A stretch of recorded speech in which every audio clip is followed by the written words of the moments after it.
Hey there guys, so I got another opening here. I actually forgot what was in here. I know that one of them is a Dragon's Gate unique. But I wanted to take a look at these figures, do a little unboxing, and then kind of tease some of my army building that I want to kind of focus on. And I want people to kind of showcase some of that as well.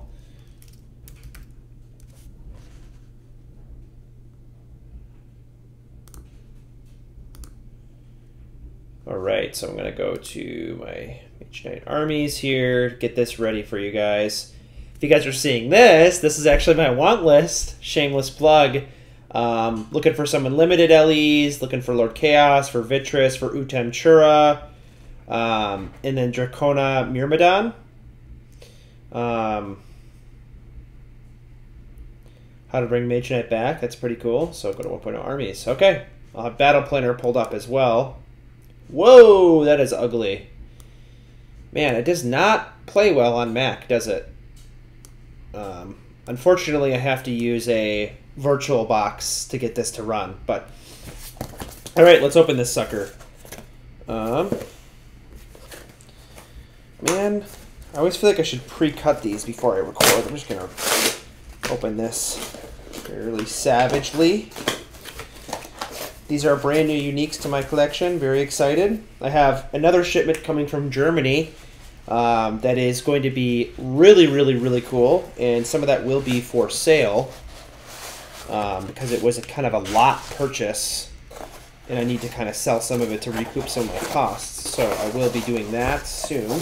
Keep an eye out on the Facebook page. If you're not on the Mage Knight Facebook page, you got to get there. All right. The first one, Golden Orb Myrmidon. Black Powder Gang. I always thought this thing was super cool. It's like kind of like a desert nomad knight. He's on like a mecha, like a mechanical horse, but he's got a lance, which is really cool. I really feel like he should have been a 5 damage. He has 4 damage, 7 charge, 12 attack, 17 defense with battle armor, and he's got command. I really feel like it should have been 5 damage, though, considering that, like, look at flavor-wise, he's got a massive lance, and he's got, like, a dagger that looks pretty cool. And then, let's see, what happens to him? Does he get... I'm going to grab a turning dial so I can actually turn these. One moment, please. Here we go. Sorry about that. All right, I'm going to turn this guy. I also got a much better microphone for work.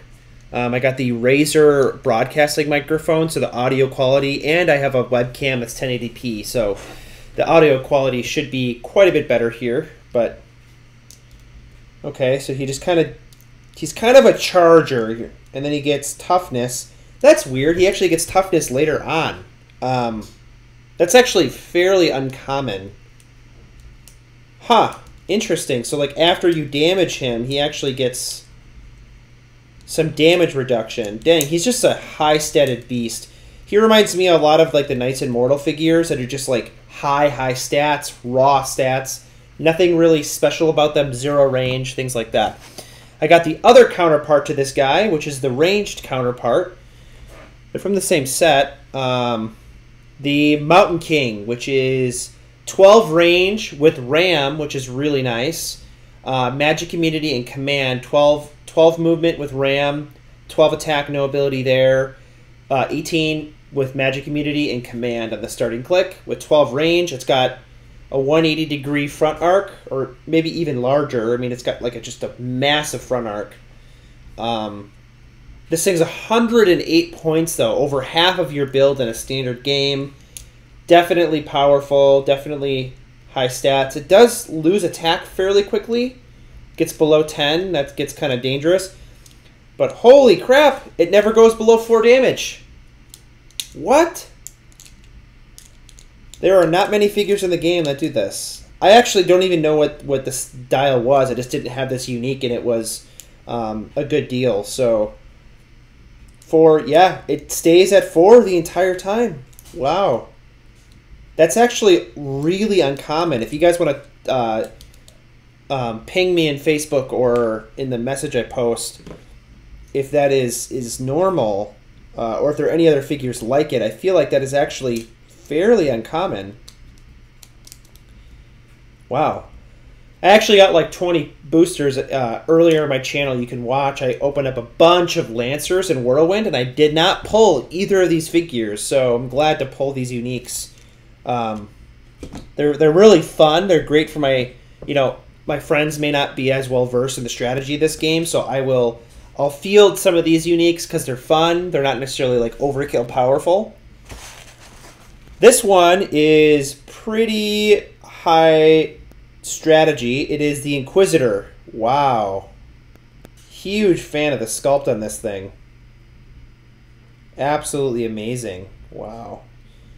It's got a lot of dry brushing. That Mage Unlimited has a lot of that like dark, like dirty, kind of dry brushed aesthetic, and I'm a huge fan. Wow, the Inquisitor is so cool. He's got a giant axe, scepter. He's got like a full crown on.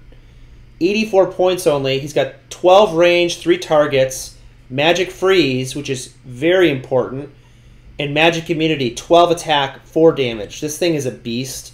I've heard of people building entire strategies around this figure. Essentially, you magic freeze all of your opponent's figures, so you push them. So if you magic freeze and they already have an action on it, magic freeze does 1 damage, but then it will also... Actually, does it do a damage? Does it do damage? Oh, no. Let's see. Let's go here.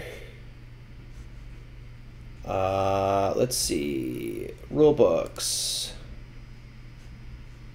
Whirlwind, sack. Here we go. Magic freeze. Here we go. It's right here. Yes, it does reduce the damage value to 1. Place a token on that figure and treat it as if it had given a non-pass action. If a target is given its second token, it's considered pushing. What's crazy about the Inquisitor, it's one of the only figures, I think the Regal Draconum has magic freeze. I could be wrong there. But essentially, this thing can freeze figures, and if it pushes them, it doesn't do 1 damage, it does 2 damage. And pushing damage can't be prevented by invulnerability. So there are some figures like Gate Lord that have invulnerability. This gets around that. Let's see. Additionally, if they get pushed on their following turn, that figure can't take an action. And so what you kind of do is you can get 2 damage in on 3 targets. This thing can do, if you are in the right scenario with the Inquisitor, this figure can do 6 damage. It could do 3 damage to figures, and then it could do pushing damage to all of them as well. And then you move in with like auto damagers or chargers or venom or what have you, and you kind of move in those figures so that they're frozen for 1 turn, and you just come through and kill them and completely, shut down your opponent. So this figure is a high strategy piece, and I'm very excited to have it in my collection. The last one, which I am super sad about, is I got the Dracona Priestess. And if you can't tell, as I unboxed it, the arm broke. So I will be super gluing that sucker. I don't know how the arm is actually positioned on here.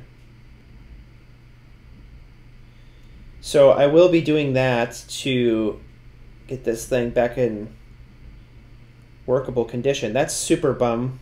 I'm super bummed about that. I'll have to reach out. So now I have every single unique except for the Dracona Myrmidon from Dragon's Gate. People have heard me say this before, but Dragon's Gate has the best paint job and the best sculpt job, in my opinion. Something happened. I don't know if anyone has cracked this. They use a different factory. If you line up all the figures, you can see different factories that made them, or different resins, or different casts, or different paints. And something happened with Dragon's Gate to 2.0. They changed it. They changed the sculpt. They changed the paint in 2.0. 2.0 is brighter, more colorful. This has more of a dungeon feel, more of a high fantasy grit, whereas 2.0 has a brighter colors, all the way to sorcery. And even into Nexus as well, when they start incorporating some of the HeroClix stuff where it's plastic and it's like see-through plastic and a real figure, kind of like the Solovani. They kind of introduced that more. But there's something about, man, the Dracona Priestess is kind of like, it reminds me of Android 16 or 15, where he had that little orb in his hand. It like sucks your life out, but instead she heals, which is really cool. Yeah, this figure is really fun. I got it for my dungeons.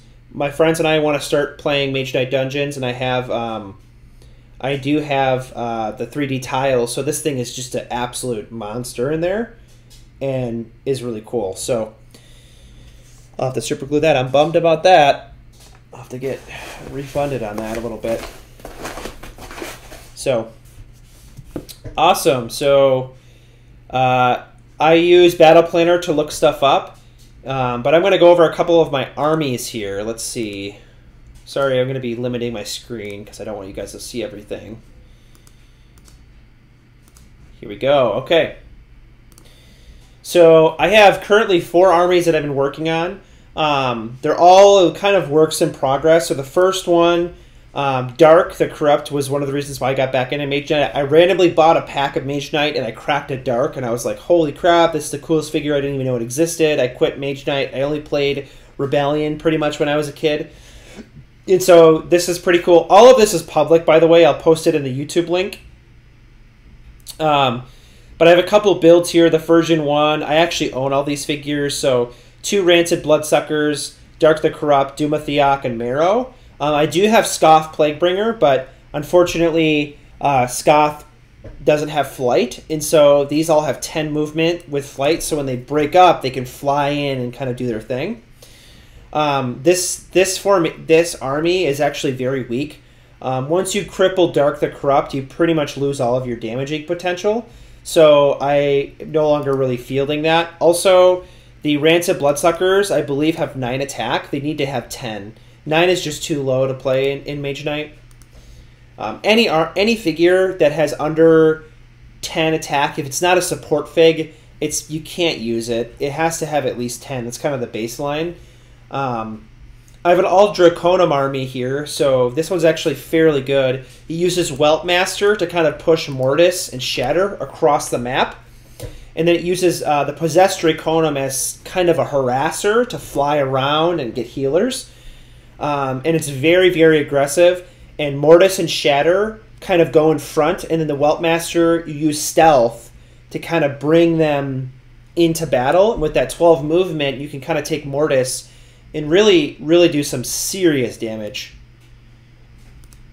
The Riven Guard army here, so this is an interesting army I'm working on, but essentially it's a magic retaliation army. I'm not sold on the 3-star Riven Guards. The 3-star are good because they have 17 defense instead of 16 and 9 attack instead of 8, whereas their 1 and 2-star counterparts only have 8 attack. 8 attack is way too low in this game, and so they actually become a threat with Magic Weapon Master. But what I'm thinking of doing here is I'm probably gonna lower these down to. I might even take the Temple Lord out, but I now have a Phalanx, and I kind of want to try this out, where I have like maybe 1 Riven Guard, a Phalanx, and then something to give Forced March, and then another Knights Immortal that may be more like maybe a Sneak Attack or something like that, or Charge. And so basically you create this entire army that has Phalanx and Riven Guard in front, and so you got Magic Retaliation, you have Weapon Master, and then you have Charge, and you have a Forced March figure. I think I can get this all under 150 points, so I'm going to rework this. And then there's Harassers, so Fell Reaper and then Marrow for harassing, to get behind enemy lines invisible or fly over everything and just take care of a healer real quick and do a suicide mission. And this is the final army I'm really working on. I'm really trying to build this one out and field it. So I've actually written up quite a bit of strategy behind this.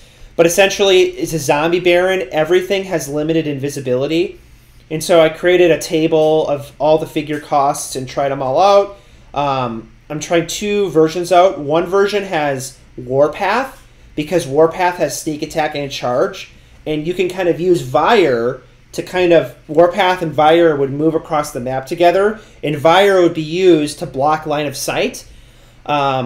And then Hot Tong would be a figure that would heal Zombie Baron, flings skeletons, flings enemy figures into skeletons. So I'm kind of trying to work this out a little bit. What I want to do, though, is I'm thinking I need a Forced March figure with the skeletons or something to protect them because they just can get obliterated from far away. So the tough thing is Zombie Baron it's an all-in fig. It's almost half your build for 200 points. And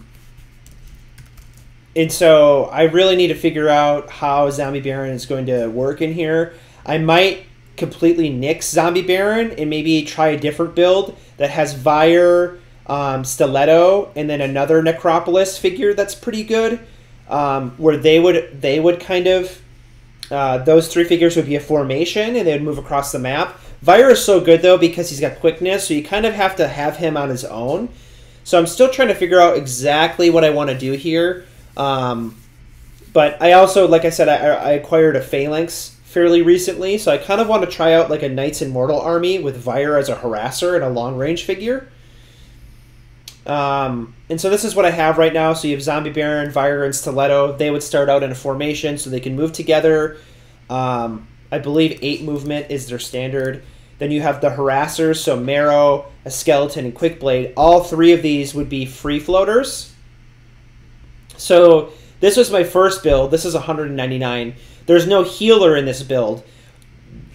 The thing with this build is, because everything has really low defense, it has limited invisibility, Hot Tong, which is the cheapest healer in the game, could really benefit from this. He could almost always successfully heal. He has got 8 attack, I believe, and the highest defense, I think, is 15 or 16.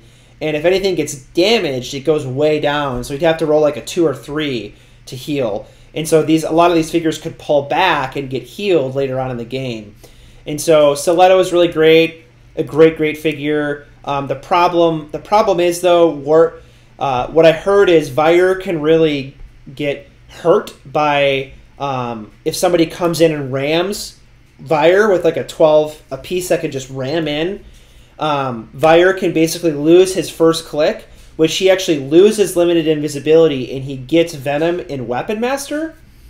Well, actually, no. He loses Weapon Master, which takes away his close range threat, and he turns into a Venom Pierce figure. And actually, I think he does maintain limited invisibility. I'll have to check this here. All right.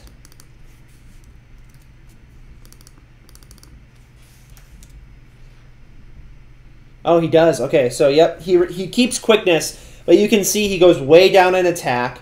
He gains Pierce. He's still a really great figure, but his first click is really where you want him with that limited invisibility. And so Hot Tong, after he gets hit, Hot Tong has to roll like a 6 or a 7 to kind of heal him back up. And if he gets even lower, he has to roll a 3, and I could potentially heal him full. So Hot Tong is a great way to heal your guys back up, especially with Zombie Baron could kind of fling Vire over, or you could do some sort of interesting builds that way.